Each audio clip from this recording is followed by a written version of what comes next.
What's up, guys? I got some Mauler Overrun tips and tricks here for you. The Mauler is arguably the most powerful class on the Locust side, and for 3,500 points he can be yours, and he can be a major game changer if used correctly. So this video is going to go over some of the basics, and then I'm going to talk about some ways that I like to use the Mauler for success, and hopefully it will help you improve your Mauler game.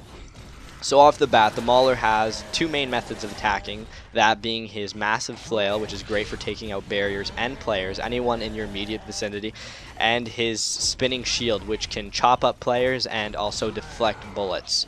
Now, you have a cursor on your screen. For some of the newer players out there, you can actually use that cursor to aim at where you want bullets to be deflecting. And you can down people like that. It's also worth noting that if you spin your shield on an enemy fortification that has lasers, you're going to do damage yourself, so stay away from that. This clip illustrates that your flail has a sort of spread, almost like a boom shot, in the sense that you do not need to make direct contact with people you're hitting or barriers you're hitting. You can see here my flail is hitting near the barricade, and I'm still doing 157 points of damage per hit, which is what you would expect normally, so you definitely do not need to worry about making direct contact with your flail. Spinning shield gives you a little bit more speed when you have your shield, and it is great for defending against enemy fire, especially sawed-off shotguns, which is one of your biggest enemies as the Mauler, since two shots can take you out instantly. Your shield spins for approximately 6 seconds, I think, and it takes a little over 10 seconds to recharge, so that's something to keep in mind as you are fighting for your life to stay alive. So in this clip you can see that I took a little tab on the medic, so I knew exactly when she was coming up on me, and the Mauler's spinning shield is probably one of the best ways to take out a medic. Other than medics, I would also be aware of turrets and bushkas, even scouts if you can get them because of their debuff. All of those are things that pose a really big threat to the Mauler. And in this clip you can see that I actually use the spinning shield defensively instead of offensively by spinning my way to safety, since I get a little bit more speed using it. This clip illustrates that you can actually A-strafe with the Mauler, so anybody who likes to roadie strafe in regular multiplayer, this can actually be very effective with a Mauler, since you can make yourself a harder target.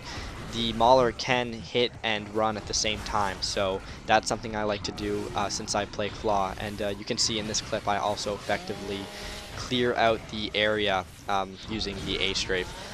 I also want you to notice that there is a Canis. Canises make you twice as deadly, so if you can, it's important to protect your Canises as much as you can, because they are going to literally breathe life into you and give you a better run. So keeping Canises alive is a win-win, because it's also going to keep you alive. In this clip, I don't have a Canis, but I actually waited out and get all my health back as a Mauler. Waiting to get your health back can actually pay off a lot of the time, so if you're somebody who just likes to run in, you might need to think about that. If you have a chance to breathe, seeing as how you will be the main target. And you can see once again I clear out the area rather well in attacking the objective. So another main thing I like to do as the Mauler is consciously switch between attacking players and objectives. In this clip, all the players were hanging back, so I knew that if I went in for the objective, I was basically cannon fodder. So what I do is, as a Mauler, I went in and I took out all the players instead.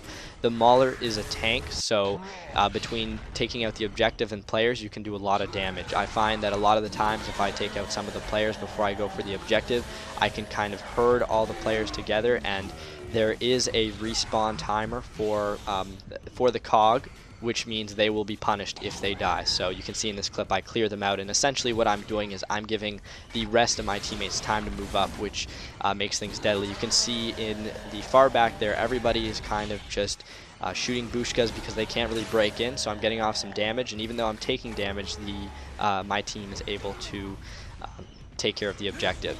Here's a really good example of herding. As cheap as this may look, you can actually use your flail to kind of herd all the cog into a corner if they don't get behind your back, and that can be great for when you want to take out the objective.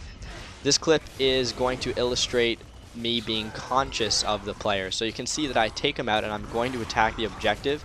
Now it's important not to get too carried away with one or the other. You can see I check my back and I'm able to take out a bushka and a medic, which probably would have taken me out very fast, and you can see every time in between my flail hits I'm checking my back to make sure that no one's coming up behind me, because the generator does take some time to take out, and I do use use of my flail spread and take out people in front, and we're able to get the objective rather well. So I think I'm about to go over a couple clips where everything just comes together nicely, and it's kind of like an inside my mind deal. You can see right off the bat here, nobody's able to get behind me because I've chosen a very narrow pathway and I'm clearing out no problem. I'm making sure that my Mauler flail spread is wide so that the engineer cannot heal the fence, and as soon as the scout tries to use his speed to get by me, I'm not letting him get by me at all, and I'm able to get another kill by hitting into the corner, and I'm about to break through. I got to be a little more careful with the shield because, like I said, if you're spinning your shield near lasers, you will destroy yourself very, very fast, and once again, you really need to keep a tab on medics. You can see there I actually successfully blocked the first medic with my shield, but I was not able to do it for the second time.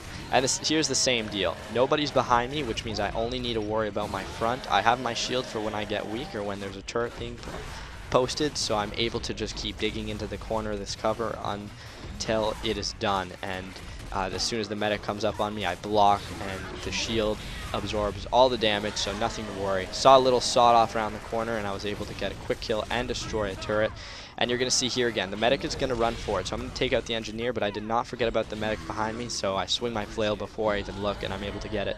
And this is actually going to conclude the first part of this series, so if you enjoyed this, let me know. If you have any tips of your own, let me know, and thank you for watching.